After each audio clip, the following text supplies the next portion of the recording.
January 6, 2026, a date that now marks a turning point for Europe, a continent on edge, watching the clock tick toward an uncertain future. Europe is gripped by a new kind of chill, one of insecurity and uncertainty. The air feels heavier, and the mood on the streets is tense, as if everyone senses that something fundamental has shifted.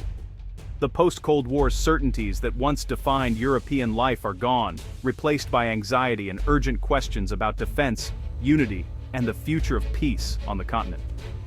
Russia's invasion of Ukraine shattered illusions of lasting peace and forced Europe to confront the reality of war on its soil.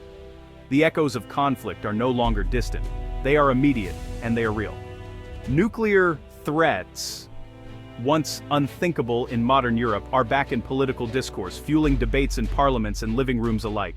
Against this tense backdrop, French President Emmanuel Macron calls for a European debate on nuclear deterrence, urging leaders to face these new realities together. This isn't a call to arms, but a call to rethink Europe's security from the ground up, to question old assumptions and imagine new solutions.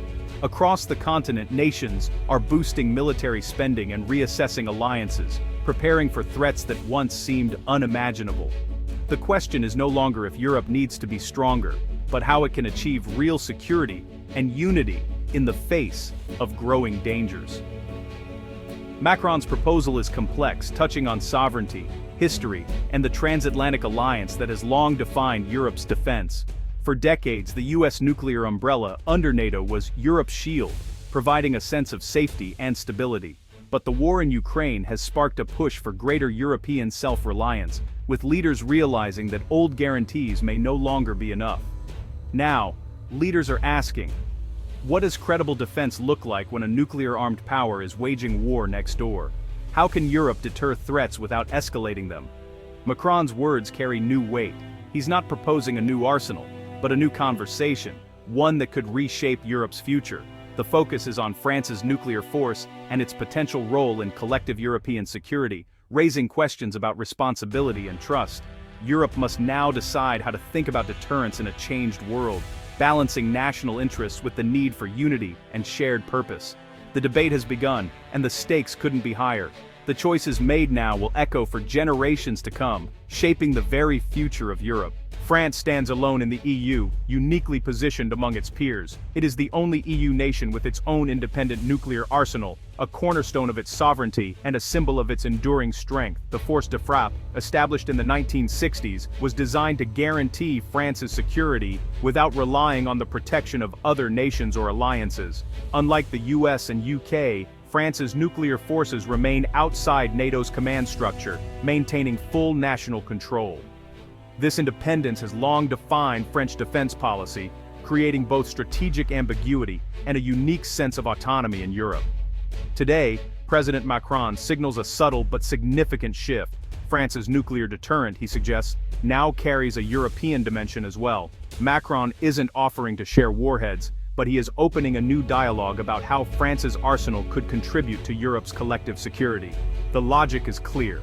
A more integrated, autonomous Europe is a stronger, more resilient Europe, better able to face future challenges. With US commitment to European defense sometimes in question, building a robust European defense pillar is not just prudent but necessary. Macron positions France as a guarantor of European security, urging all member states to rethink the ultimate security guarantee for the continent. This marks a profound evolution in French strategic thought, reflecting changing realities and new ambitions. The conversation is about forging a shared destiny for Europe, not about relinquishing control or sovereignty. France is inviting Europe to the table, on its own terms, but with a vision for a united and secure future. Russia's war in Ukraine shattered Europe's sense of security, upending decades of relative peace and stability on the continent. It also revived the specter of nuclear threats, a fear that many Europeans thought belonged to the past. Russian officials repeatedly used nuclear rhetoric to deter NATO involvement, creating an atmosphere of fear and division across Europe. The psychological impact was profound. Europe could no longer ignore the role of nuclear weapons in power politics, and ordinary citizens felt the anxiety in their daily lives. The invasion forced a fundamental recalculation of defense priorities and strategies at every level of government. Military budgets, once shrinking, are now surging across the continent as nations rush to modernize and expand their armed forces. Germany's Zeitenwende, Poland's sweeping modernization, and Finland and Sweden joining NATO all signal a new era of European defense cooperation. Deterrence, both conventional and nuclear, is back at the top of the agenda, shaping military planning and alliances. Ukraine's fate as a non-nuclear state has underscored the value of a credible deterrent, highlighting the risks of being unprotected. The NATO nuclear umbrella remains vital for European security, but the war has exposed its limits and sparked new debate about its future. European leaders are now more open than ever to strengthening their own capabilities, seeking greater autonomy and resilience. Macron's proposal for a stronger European defense posture gains traction in this climate of urgency and uncertainty. The threat is no longer abstract, it's on Europe's doorstep, with military buildups and tensions rising along the borders. A powerful aggressor can use nuclear weapons as a shield for conventional war, making the stakes higher than ever before. Europe needs a robust, multifaceted approach to deterrence, combining military strength, diplomacy, and technological innovation. The nuclear dimension is now central to that conversation, shaping the future of European security and defense policy. Strategic autonomy is at the heart of Macron's foreign policy. It's not about leaving NATO, but about Europe having the capacity to defend its interests independently. A stronger Europe makes the alliance more balanced and sustainable. France, rooted in its tradition of independence, champions this vision. The goal: complement NATO, not replace it. The nuclear question is the ultimate test of autonomy. Macron wants Europe to develop a shared strategic culture, including on nuclear matters. This challenges the old order, where NATO's nuclear planning group, led by the US, dominated. An EU-level dialogue could strengthen Europe, but risks duplicating or dividing efforts. Navigating EU autonomy and NATO unity is Macron's central challenge. Macron's call for a European nuclear debate is divisive. Supporters say it's essential. Ukraine's war and Russian threats reveal gaps in Europe's strategic thinking. A shared nuclear dialogue could unify Europe and prepare it for uncertain US policies. It's not about abandoning NATO, but about responsible foresight and having a plan B. Critics, especially in Eastern Europe, fear weakening the US guarantee and dividing NATO. They worry a separate dialogue could prompt US disengagement or spark a new arms race. Internal EU divisions are also a concern. Some countries are staunchly anti-nuclear. Even discussing a European deterrent could deepen rifts and undermine unity. The debate is as much about political cohesion as it is about security. The challenge: strengthen Europe without fracturing it. The stakes are high, and consensus is elusive. Macron's proposal is about dialogue, not sharing warheads or creating an EU arsenal. France's nuclear weapons remain under exclusive French control. This is non-negotiable. The focus is on consultation, transparency, and sharing doctrine, not operational command. France invites EU partners to understand its threat assessments and vital interests. The aim: build a shared strategic vocabulary, not transfer weapons. This approach respects the Nuclear Non-Proliferation Treaty and reassures allies. The first step is simply to talk about threats, deterrence, and Europe's security future.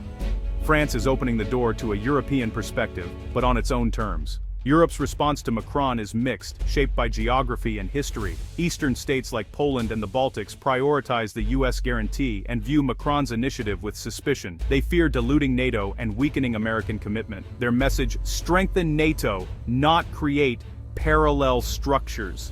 Germany and other large states are cautiously open, interested in dialogue but wary of nuclear weapons. They seek a stronger European defense identity within NATO. Neutral states like Austria and Ireland reject the premise, focusing on disarmament. The diversity of views highlights the challenge Macron faces. Forging consensus on nuclear deterrence is one of Europe's toughest political tests. The debate exposes deep divisions, even as it seeks unity. Europe's nuclear debate sends ripples worldwide. Washington welcomes greater European responsibility, but fears a split in NATO's deterrent message. The US wants a stronger Europe, within, not apart from, NATO. Russia sees opportunity in any Western division, but also risk in a more determined Europe. Moscow may exploit the debate for propaganda, but a united Europe complicates its calculations. France's arsenal, though smaller, could present a new challenge if linked to EU security. The world is watching to see if Europe can strengthen itself without fracturing alliances. Europe's choices will shape global security dynamics. The stakes extend far beyond the continent. France's initiative marks a psychological shift. Europe is confronting hard security realities, The debate isn't about building new weapons, but about building strategic resilience. A shared understanding of deterrence makes Europe stronger and less prone to crisis miscalculation. The process is about preparedness, not escalation. Consultation and transparency are key. Europe signals it's a serious actor, committed to defending its interests responsibly. The goal: prevent conflict, not provoke it. As Europe sheds complacency, it's forging a new role in global security. The journey will be difficult, but the conversation is vital. This debate will define Europe's strategic future for decades to come.